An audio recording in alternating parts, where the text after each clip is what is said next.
ஆண்டவர் ரொம்ப நல்லவராய் நம்முடைய வாழ்க்கையில் இருக்கிறார். இந்த நாளிலும் தேவனுடைய வார்த்தை நம்மை வழி நடத்துகிற வார்த்தை. எல்லாம் முடிந்தது என்று நினைக்கும் பொழுது தேவன் புதிய ஒரு அத்தியாயத்தை, புதிய அதிகாரத்தை நம்முடைய வாழ்க்கையில தொடங்குகிறார். அதுதான் இந்த நாளிலும் தேவன் செய்ய போகிறார். நமக்காக புதிய காரியங்களை செய்ய போகிறார். ஆதியாகமம் 9ஆம் அதிகாரம் 28வது வசனத்தில் இப்படி சொல்லப்பட்டிருக்கு. ஜலப்பிரளயத்துக்கு பின்பு நோவா 350 வருஷம் உயிரோடு இருந்தான். நோவாவுடைய வாழ்க்கை நம்ம எல்லாருக்கும் தெரியும். அந்த வரலாறு நம்மளுக்கு தெரியும். ஒரு பெரிய வெள்ளம் வரப்போகிறது அப்படின்னு சொல்லி நோவாவிடத்தில் ஆண்டவர் முன்னாடியே சொன்னார். அதனால் எல்லாரையும் காப்பாற்றுறதுக்கு ஒரு பேழையை செய்ய சொன்னார்.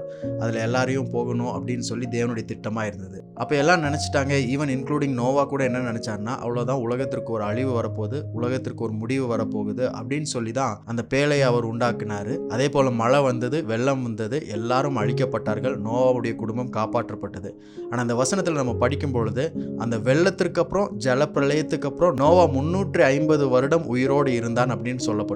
இந்த வசனத்தில் ஆண்டவர் நம்மளுக்கு என்ன சொல்றாரு அப்படின்னா, நம்முடைய வாழ்க்கையில நம்ம பார்க்கிற வெள்ளமா இருந்தாலும், அலைகளாக இருந்தாலும், புயலாக இருந்தாலும், எவ்வளோ பெரிய மழையாக இருந்தாலும், எல்லாம் ஒரு முடிவு அல்ல, எல்லாம் ஒரு புதிய துவக்கமாய் நம்முடைய வாழ்க்கையில் இருக்கிறது. The storms and the flood that you face in your life is not the end of your life. It leads to a new beginning. வெள்ளங்களும் அலைகளும் புயல்களும் உங்கள் வாழ்க்கையை முடிவுக்கு கொண்டு வருவதற்கு கிடையாது, ஒரு புதிய துவக்கத்திற்குள்ளாக உங்களை கொண்டு போவதற்கு தான் இவைகளெல்லாம் நம்ம பார்க்குறோம்.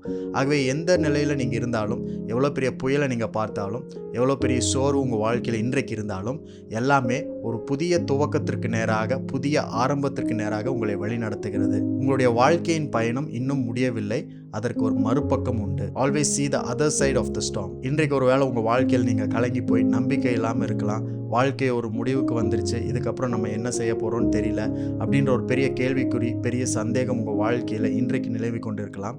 ஆனால் தேவன் சொல்கிறதெல்லாம் ஒன்று தான், இது முடிவல்ல, ஒரு புதிய துவக்கம், புதிய ஆரம்பம் உங்களுக்காய் காத்து கொண்டிருக்கிறது. நம்முடைய ஆண்டவர் எப்படிப்பட்டவர்னா, முதலும் அவர்தான், முடிவும் அவர்தான்.